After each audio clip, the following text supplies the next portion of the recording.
Hey, I'm Chris Jenkins with Charlotte Vibe, and I'm doing my one-on-one interviews, continuing with not the first, but the second specialist on the show this season, JJ Jansen. Appreciate you joining me today. Absolutely. Thanks for having me. Hey, JJ, I got to take one little jab or joke with you before we get started. So I'm doing all my prep work like I do every week for these interviews. And so I typed JJ Jansen into Google, and two out of the four things were, one, how old is JJ Jansen? And the second was, who is number 44 for the Carolina Panthers? I thought that was funny. I had to share that with you. Yeah, the life of an older long snapper. How old is he, and does he play? Yeah, we're going to add some respect and let people know who you are today. But hey, guys that come on the show for the first time, I like to start by asking for a high school football story. I always get some good stories out of you pro guys. So I'm going to throw that one towards you first. Wow. So I didn't start playing football until I was a sophomore in high school. I actually tried to quit twice to just focus on baseball before my junior and senior seasons. Credit me even making it to college and then the NFL via football because I was sort of recruited back to long snap because I was just going to play baseball and do my thing. And my senior year, going into my senior season, I was going to come back and long snap, and it had gotten so bad on our high school team that we were going to be taking under center snaps, turning around and throwing it to the punter. So it was a little bit potentially catastrophic. But when the coach brought me back, Jeff Kieran, who's a brand new coach to my school, Brophy, in Phoenix, he wanted me to play center too. And by playing center, I had to kind of learn the offense in training camp kind of on the fly. I hadn't been in any spring practice or anything. We got to know each other quite a bit. And he said, after about 10 days, I'm learning how to play center. He said, this long snapping thing, you could play in college. You might even be able to play in the NFL. Where do you want to go to school? And so I kind of gave him a list of schools. Notre Dame was one of them. There was a bunch of others on there. And he helped me with my recruiting process. So I always say I wouldn't be playing the NFL if I hadn't tried to quit twice. It certainly worked to my advantage. I had a good high school coach that took care of me, and nothing overly memorable on the field, but that was certainly an incredibly impactful moment in my life. And it's why I love teaching and coaching, because coaches and mentors can kind of see out in the future a little further than certainly a 17-year-old kid could. And I was always very appreciative of that. That's interesting. Didn't you also, aren't you a big baseball fan and lover of baseball? Oh my gosh, I was a baseball guy my whole life. I love the sport. I understand the sport. I joke, and there's some truth to it. I'm still learning football at 35. I'm still learning football. But baseball, I know and I get, and so it's always a joy to go do the home run derby at the Knights Field at Truist Park, and it's a joy to coach my kids in baseball. And I've coached with Greg a bunch of times. We coached all fall together, our children. It's such a joy to be able to have those memories with your children, but also sort of relive your childhood youth and get to do it all over again. So I've been able to do a lot more of that via baseball. How big's your family? We've got 4 kids. My oldest will be 9 in February, 7 5-year-old girls, and then a little boy will be 3 in February. So both boys are February birthdays. So we're busy, a lot of sports, a lot of activities. And, going into Christmas, it's been busy around the Jansen house, but it's been fun. Hey, I can't wait till the locker room opens for more than one reason. I may now have to talk to you about this whole parenting thing. Is my family experience, and I get used to doing that in sports. But yeah, I've been actually really disappointed we haven't had open locker rooms. I think one of the special sort of parts of professional sports, especially football, is that time that players and media, that's the way that we sort of tell our stories and grow the game and get kids involved. And so it's telling high school stories, it's talking about life and all this stuff. And then my personal favorite is parenting, finance, life lessons, just kind of getting to know people, right? Most of our conversations never end up in a football article, but it's life and it's fun and you get to be around people. So I'm with you. I can't wait for the locker rooms to be let open again. If I was czar of the world, I'd open them all up. But no one's appointed me that yet. So not yet. And because I've said that, I probably never will be. But Yeah, that's a special part of our business, and parenting's a blast, and there's no manual, and I'll only have bad ideas for you, but you'll be able to use them. Sure. Hey, you guys have lots of good ideas. We're going to talk more football, but I'll tell you, one of my good memories of Graham Gano was I had tweeted that I had a leak or something in my tire, and he tweeted back about suggestions on how to fix my tire, and it worked. So I love it. Yeah, Graham's much better at that sort of stuff. I'd have probably just referred you to Graham. I don't think I would have been able to help, but we all have got our little corners of the universe that we know well. So that's again another advantage of 60, 70 guys in a locker room. You can usually find somebody for anything. Yeah. So how many years for you, JJ, in the NFL? This is 14 for me. 13 here with the Panthers. My rookie season I spent in Green Bay with the Packers. Okay. And just because I know some people don't watch these videos right away, for those that are you watching, today is December 23rd. So recently the Carolina Panthers just played the Buffalo Bills up in Buffalo. And we had a unique situation there with, unfortunately, Zane going down pregame. How often have you had something like that happen to you in your career? And then just talk about what kind of chaos that may send to the specialists for the day and dealing with something like that. Great question. So my 14 years, I've never seen someone get hurt in pregame, although other positions guys have gotten hurt, but not a specialist. It's the fourth time that I've seen someone get hurt. So ironically enough, my good friend Andy Lee got hurt here in 2016 playing against the Chiefs. And then in 2019, Andy playing for the Cardinals got hurt, and he was replaced at punter by Zane Gonzalez. So there's been a little bit of overlap, but 4 times, most of the time, it really doesn't have much of an effect on the game. Obviously, when it's a kicker, it feels a little bit bigger. But as you kind of saw, like there's probably one field goal maybe at the beginning of the game. Would have been a tough kick for any kicker. It was cold day into the wind, 47 yards or 43 yards, maybe. I might be off on the number. That obviously has a small effect on the game. Not insignificant, but it's smaller. There's no panic in the specialist group. Every group of specialists has their own unique traits. Some guys have been punters and kickers their whole life, so the crossover is fairly easy. Lachlan, being from Australia, doesn't have the soccer background, certainly has the Aussie rules. So drop kicking is very comfortable for him. Punting certainly is comfortable, but place kicking off is not the same skill in Australia that it would be maybe in the United States or in Europe. And so that provided a little bit of a disadvantage, but we always knew that Brandon would be sort of our emergency kickoff specialist. So there's no real panic. I think once you get in that situation, it's like, all right, all hands on deck. Let's see if there's something we've missed now that we know we need to. But Brandon was always going to be the guy unless someone just popped out and said, oh yeah, I've kicked off and can hit bombs. Like that. And Lachlan could have hit a similar type kick, but at that point, as you saw, like we can send down Z as an extra gunner, essentially a kickoff gunner, for lack of a better term. And so there was actually whatever disadvantage we were getting by not having our kicker, we actually gained a little bit of an advantage getting an extra cover man in there. So no real stress. You play the game a little bit differently, but in general, it's not too bad, at least for one game. JJ, I'm going to start requesting you more on the post game, because you honestly just answered a lot of questions that were still in the back of my mind about how things went down and how they were affected that I hadn't heard before. So really appreciate that. I'm happy I can help. Yeah. Now, we have had, unfortunately, due to circumstance, several kickers this season on our team.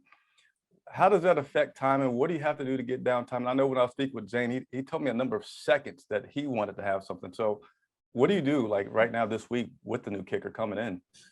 So unfortunately, like you said, we've had some practice at it. So I've sort of been able to get comfortable with the rhythm. So really, from my perspective, there's two kind of pieces. With the punter, it's sort of, where does he like the ball, both as a holder and as a punter? How does he align? How does he set up? All of those things. Obviously, Lachlan still being here, that doesn't change. For me as a working with a new kicker, his setup, his leans, his holds, that's for the holder. But I do like to get on rhythm with the holders because, you know, the offensive linemen, they're in those 3-point stances.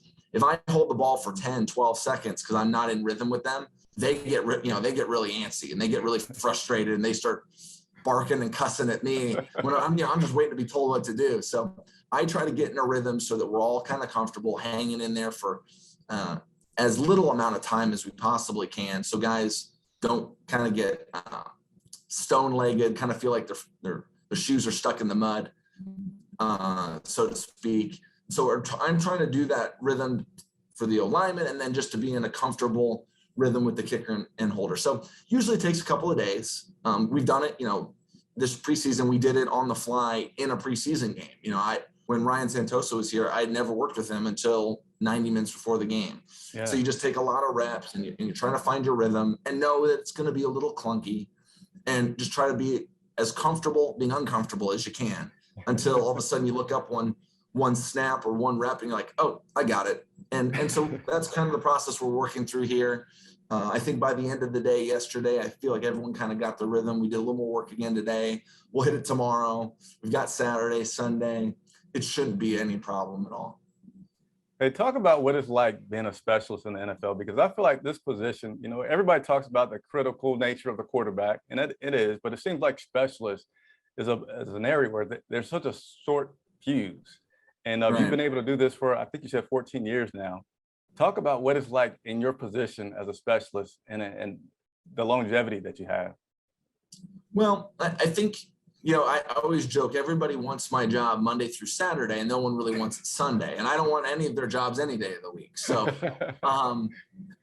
I think the biggest thing that as a specialist you try to realize is there's certainly some white knuckle time. But you learn to get comfortable with those pressures and stresses, and we're all nervous, we're all anxious, we're all excited, we're all trying to do our best. But at the same time, I think you have to kind of be okay riding the highs and lows a little bit. And some seasons are really easy and some seasons are really hard, but most seasons have their good times and their bad. And then just from my perspective, I just try to keep reminding myself in good and bad, like, there'll be some hard times ahead. Don't get a big head about yourself. And when things are going really well, or when things are going poorly, it's like, you know what? I've been through this before. I'll find my rhythm. I'll find my timing. And the cool part is the group is the only group on a football team that everyone's working together. No one's really competing with one another. So there's a lot of camaraderie there. And also there's a lot of opportunity for us to kind of cover for one another. There's no benefit to any of us if the other one struggles. As tight-knit group as every other position group is, like if the guy in front of you struggles, you might get a chance to play. And so deep down, you'd be like, oh, I really hope I get a chance by, whatever means necessary. Our group, we're really trying to work together as a threesome and doing the best we can together. And so I think the camaraderie helps you get through some of the highs and lows of the season. Just like last week in Buffalo, Zane goes down, like there wasn't a lot of like stress from Locke. And I'm like, we'll figure it out. We'll onside kick, whatever we got to do to make it, to burden less the team, we'll do it. And so there's a lot of benefit that comes with that. Now, again, you've been in the league for quite a while. You've been in this position for quite a while, able to be in the NFL longer than most players by far. You're going to be playing this weekend against Tom Brady. I know he's at a completely different position, completely different skill set. I know. But there's another guy that's been in the league for a long time, kind of define the odds in terms of age. Tell me about your preparation for taking care of your body, and then also what's a week's preparation like for you for a game? Yeah, I think any player probably over the age of 30 has studied what Tom has done and tried to figure out some sort of adaptation for their own position, their own career. I don't know that there's been many guys who have taken it to that level. Obviously, he has some benefits in the position that he plays, avoiding some of the big hits and things like that. Everyone probably over the age of 30 spends extensive amounts of time preparing their body to play and recover. As far as I go, really my biggest goal kind of coming out of the game is to get my body moving. Obviously I'm in a unique position. I'm bent over, I'm getting bounced around from time to time on punt and field goal. So I'm trying to get my body moving, all the mobile joints, keeping them mobile, really just trying to kind of shake off the day. And then as the week goes on, I'm trying to maintain my strength and my flexibility, and really my explosiveness, my flexibility and my explosiveness. I don't have a lot of reps, but the reps that I do have, I don't get to throw, I don't get to throw a changeup. I don't get to throw a dump off pass. I got to put velocity on every ball. And so just trying to maintain that. But, one of the unique things, and I think quarterbacks would certainly fit in this profile, kickers for sure, is I'm trying to really maintain my fine motor skill. I want to be able to, feel that ball come off my fingertips. I want to feel every little bit of it, so I can control as much of the spin of the ball and location as I possibly can. So during the season, I spend quite a bit of time just making sure that my nervous system is in good shape, a lot of sleep, the explosive movements, but not a lot of gross movements, meaning not a lot of heavy stuff that'll necessarily shoot my nervous system. That's kind of how I try to always stay focused on it. Being a parent with 4 kids, we go to bed early. So I'm usually 8-9 hours of sleep, unless of course I'm getting middle of the night call outs from our kids. But that's kind of been the way we've done it. And then just from like an emotional standpoint, my wife and I go on a date night every Monday, trying to stay, well connected in relationship with our family. And I think exactly. Taking notes. I'm stealing them from other people. So there's nothing brand new here, nothing new under the sun. But just trying to be in good emotional place, physical place, so that Sundays come and you can have a free mind as best you can and perform well. I think that all works together: physical, emotional health, spiritual health of your body and your mind. I don't know if you can hear it, JD, but there's the guys with the leaf blower that's now like 2 inches away from me, making it a little hard for me to hear you. But you said a bunch of good things, and they're getting a little bit further away now by luck and timing. But it's interesting to hear the talk about nervous systems when I'm talking with a player. But I guess that's what they talk about. I've heard a lot about this. JJ's a great guy to talk to. He's always has something great and interesting to talk about. Hey, tell me something again, go ahead. Something that most people wouldn't think about as far as a requirement or skill set of a long snapper. I think the people that people have watched the movie Ace Ventura know about laces out. Certainly as a snapper, we're trying to control as much of that as possible. 3 1/4 rotations for me on an 8-yard snap. Trying to do that as best as possible. I think as a snapper, kind of knowing where to miss. You can't be perfect. And so you kind of know a little bit like a pitcher, like if I'm throwing to this hitter, I can miss down and away. I can't miss in. This punter, he's a right-footed punter. I can't miss left of the midline. Or another punter says, hey, just put it on my body. I don't want to move my feet. Everyone's kind of got their habits, and the punter kind of defines what a strike is. I played with punter. I went from Mike Pilardi, who wanted the ball down and he wanted it on his left, right? So that a left knee snap was perfect. But a left knee snap to say Joe Charlton, who's 6'5", wants it on his right side, is a terrible snap. It's the exact same ball. But for one, it's the perfect snap. And for another guy, it's about as bad as you could get. So just learning all those guys and then kind of developing a snap that misses in the right spots. And so, and sometimes that changes. Like I said, like with Mike, I'd go a whole season, the ball would never be below his belly button. And then with Joe, with Locke, they want the ball more up. And so that's my job. So obviously if I could put the ball right on his belt buckle every time, I could do this till I was 80. But I'm a human being. And so I miss plenty. And so just kind of knowing where to miss and keep those guys in good position to perform. Because generally speaking, if you can give them a good ball right where they like it, they'll hit a pretty good punt, which is good for the team. So try to get it off to a good start with a good snap. Certainly they've bailed me out hitting great punts on poor snaps. And I've had good balls that they haven't hit well, but you're trying to keep everything in rhythm. Everyone feels confident. So just trying to do those things that even when I miss, it's good for the team. Hey, how long do you want to do this, or how long do you think you can do this? Are you chasing? And tell me if my research is good, but I can't say his last name. LP something. Is LP Ladistor, yeah. Yeah. LP made it 2 days past 40. Don Muehlbach in Detroit cut me on my 40th birthday. That means 4 or 5 more seasons. As I always say, live math is hard, so I'm not sure how many more years that is, but someone wants to cut me on my 40th birthday. I won't lose any sleep over it. I want to play for a while, but I always take it year to year. In a few weeks, once the season ends, I'll sit down with my wife, Laura. Our kids are starting to kind of get it, so we may talk with them a little bit about, hey, you want to do another year? I know my answer will be yes. Her answer will be yes. For right now, it's pretty straightforward. God willing, the Lord keeps me healthy and safe, and I'd love to play here for as long as they'll have me. But I'm going to keep playing. So as I've told a few people that have asked, I hope I have 40, 50 more games on that field. I love this place, but I love snapping. So I'll hopefully be able to do this for a long time, but one game at a time, 1 year at a time. Hey, 2 more questions before the PR team kills me for keeping you so long, but you're great to talk to. One of them is being here for so long. And I know sometimes when you ask a question like this, you could be fearful of missing out on something, but tell me some great memories from these years here at the Carolina Panthers for you, whatever comes to mind for that great memory. Well, I don't want to get too nostalgic. It makes it sound like I'm choosing to be done here, which is, again, the furthest from the point. But I think the 2 memories that really stick out here, 2018, week 5, Graham hits a 63-yard field goal to beat the Giants. That was a special memory. It was fun to do with 2 of my best friends.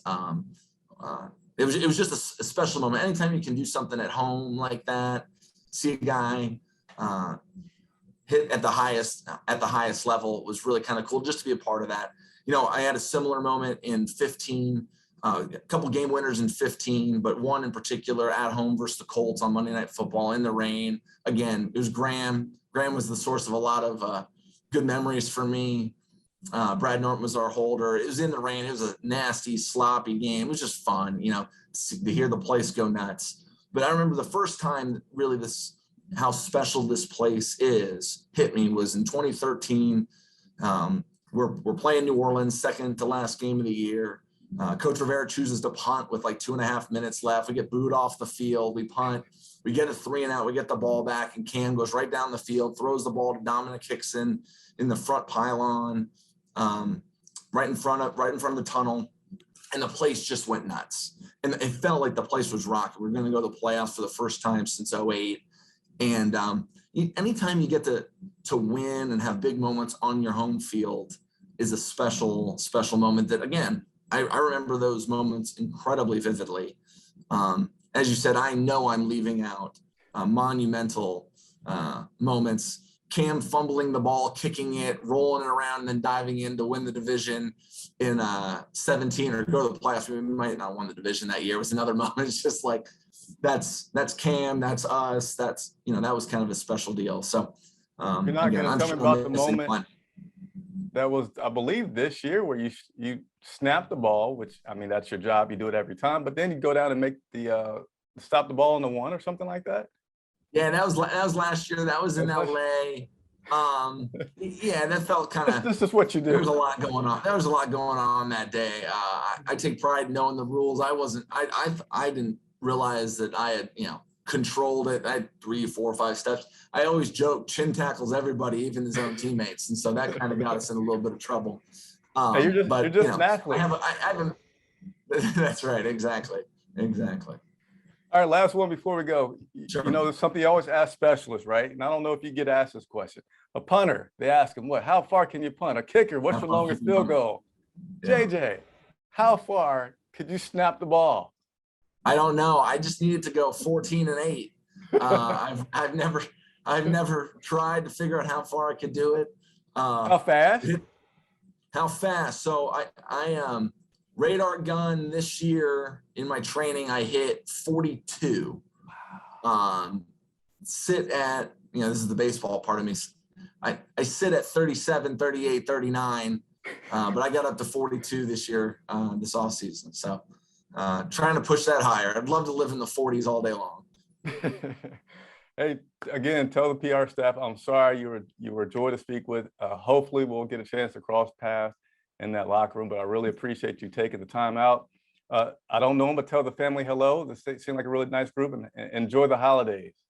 Appreciate it. Thank you. I All right, appreciate it. thank you Merry so much. Christmas. Happy holidays. Likewise.